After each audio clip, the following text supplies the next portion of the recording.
Well, I mentioned earlier in the show that Albert Okwuegbunam, the Broncos' fourth-round pick in this year's draft, really made a splash in practice today. And apparently, I wasn't the only one impressed. Ryan Edwards and Benjamin Allbright share what they think about the Missouri Products game.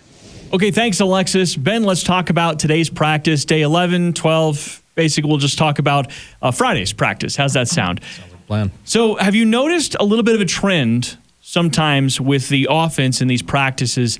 They get off to a little bit of a slow start. So today was just another example. They had a ton of momentum coming out of Wednesday's practice. I wondered how that would translate with the day off on Thursday.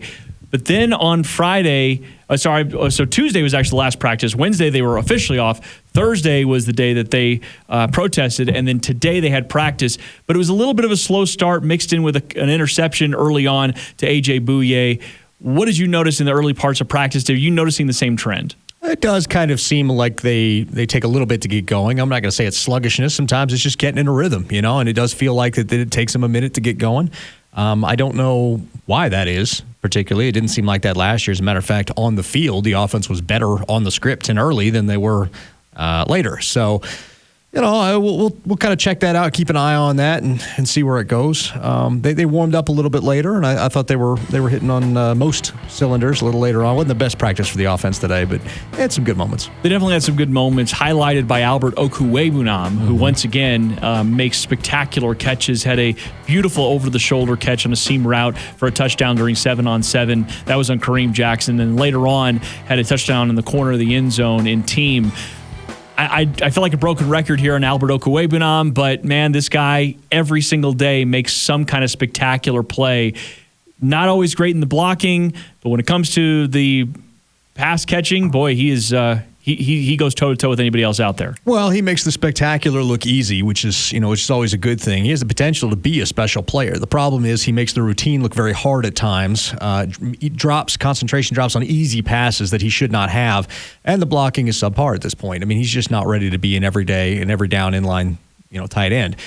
So right now, if you use him as a mismatch weapon, get him out there on plays, you're kind of tipping your hand a little bit if you put him out there because everybody knows you're not going to run, but if you can get him out there on plays, get him and Fant on the field at the same time, that presents a problem with coverage for those linebackers and safeties. And, I think that the Broncos can exploit that. But he's a spark kind of player, and I think that there's some extreme value to that.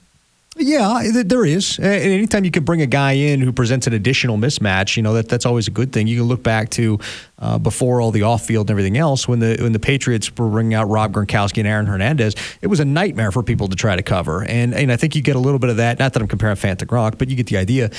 It creates a little bit of that just mismatch nightmare. How am I going to cover this without tipping my hand defensively what I'm doing?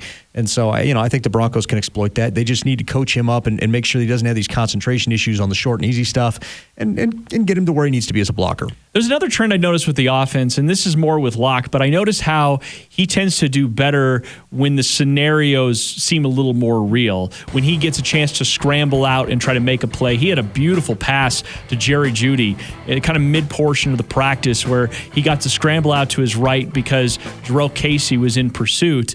He put this pass just right over the hands of a leaping 26, which is Isaac Yiadom, Yep. and right into the midst there of Jerry Jeudy along the right sideline. Just unbelievable play that I can't say most quarterbacks in the league can actually make. He seems to thrive in situations where it feels a little more real. He does. When you take the thought process out of it and make it football instinct, and I can relate to that on a personal level. Like it's for me, when I overthink it, that's when you freeze up and you dial in on one guy or you make a lollipop throw. We saw that throw he made to Cortland Sutton on the out route where he didn't even account for the under corner in Tampa 2. Put it right, just lollipopped it out there, put it right in Bouye's hands for an easy interception.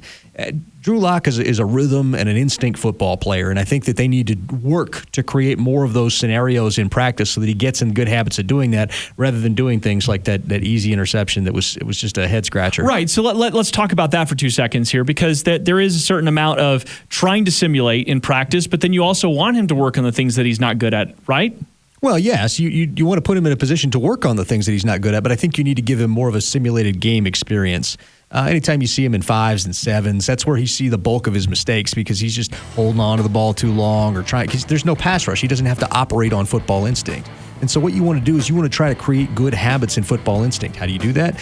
11s. Put him under pressure. Put him under the gun where he's got to think about things and make the plays, or take the thinking out of it and operate on what it is that he knows from a football standpoint. So I think that's your best bet with Drew Lock, is put him under the gun all the time. Put him under pressure and make him make plays, and that'll shake out, see what the bad habits are you can shake out. Of course, on the defensive side of the ball, they oftentimes are getting close. Von Miller had a couple of sacks today. Mm-hmm. And I feel like we don't bring his name up enough just because of how special he really is. But today, in those scenarios, Von Miller is in the backfield. He's on pressure of Lock.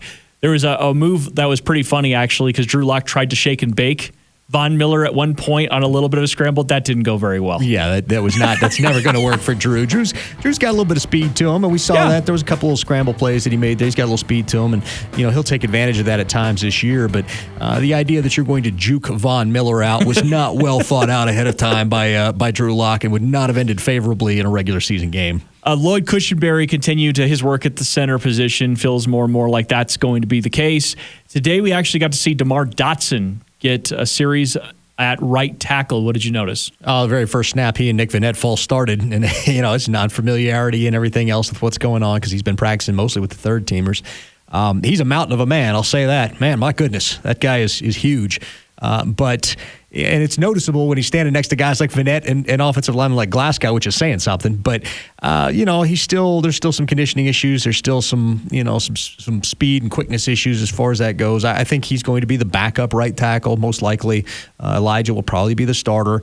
If they have an issue with Bowles, then they'll slide Elijah over and move DeMar Dotson to the starter. I think he's more of an insurance plan at this point than the plan at right tackle. It seems like that's the case, because the rest of the day was Elijah at right tackle. Also got a chance to see a little Natani Moody at left guard when they were doing some of the offensive line and defensive line drills, and I'm a big Natani Moody fan, so that was a lot of fun. It's another one where I think you tip in your hand a little bit when you put him in, because he's obviously the run guy, but it really was fun. It's fun to watch him out there mauling people around. I don't like a scenario where you're pulling Dalton Reisner off the field. No, I don't think either of us like that. For more coverage of Broncos training camp, check out Broncos Country tonight. Now back to you, Alexis.